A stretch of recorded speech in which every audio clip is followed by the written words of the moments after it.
OMG, Rufa May Quinto napahagulhol sa binigay na malaking halaga ni Vice Ganda upang makapagpiyansa.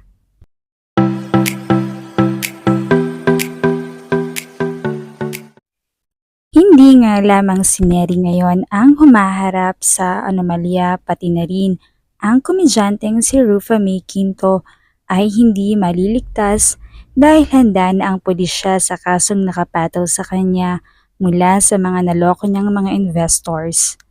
Kung si Neri ay nakapagpiyansa ng milyon, ay mas triple pa ang kailangang bayaran ni Rufa dahil sa patong-patong na kasalanan nito. Ilang taon na rin siyang endorser nito at kalahating taon nito ay nanloloko na siya ng mga tao. Halos aabot nga ng bilyon ang dapat bayaran ni Rufa. Matatandaan ngang kamakailan ay nabalita ang paghihiwalay nila ng kanyang asawa at naiwan siya upang buhayin ang kanilang anak. Kaya naman ito daw siguro ang dahilan ni Rufa kaya pinasok na niya ang ganitong gawain.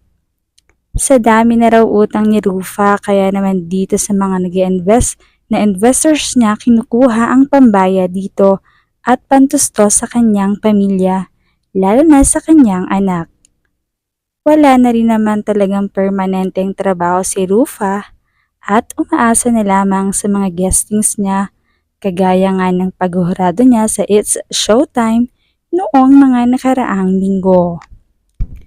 Emosyonal si Rufa dahil sa kanyang sasapitin sa kulungan at siguradong mahuhuli siya dahil hindi pa ito nakakatakas at nakakalabas ng bansa.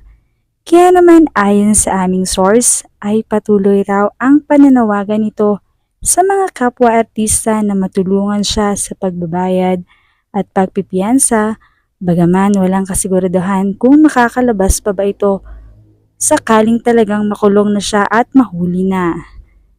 Samantala sa nakarating sa aming balita, naging emosyonal si Rufa May sa tulong na ipinadala ni Vice Ganda. Bilang kapwa komedyante ay nalulungkot si Vice sa sinapit ni Rufa May. Alam daw niyang sa ibang aspekto ng buhay ni Rufa ay mabait itong tao, matulungin at mapagmahal sa kanyang pamilya. Walang ibang ginawa kundi ang makatulong at makapagbahagi ng kung anong meron siya. Subalit hindi niya rin daw akalain na masasangkot ito sa ganitong issue. Akala daw nito ay pawang trabaho lamang at ibang endorsements ni Rufa siya kumukuha ng income, subalit may anomalya pala raw itong ginagawa. Pero bilang kaibigan ay kailangan daw ni Vice na makatulong. Kaya naman noong nalaman niya ito ay walang pagdadalawang isip na nagpaabot ito ng tulong para makapagpiyansa ang komedyante. Nahaharap nga si Rufa sa kasong syndicated estafa at marami na ring counts sa paglabag nito. Kaya naman malaki talagang halaga ang kailangan niya upang makalayan tuluyan. Samantala ay nakapiit pa rin sa rehas ang artistang si Neri at wala pang kasiguraduhan sa kanyang paglabas, habang patuloy na tinutugis si Rufa May Quinto.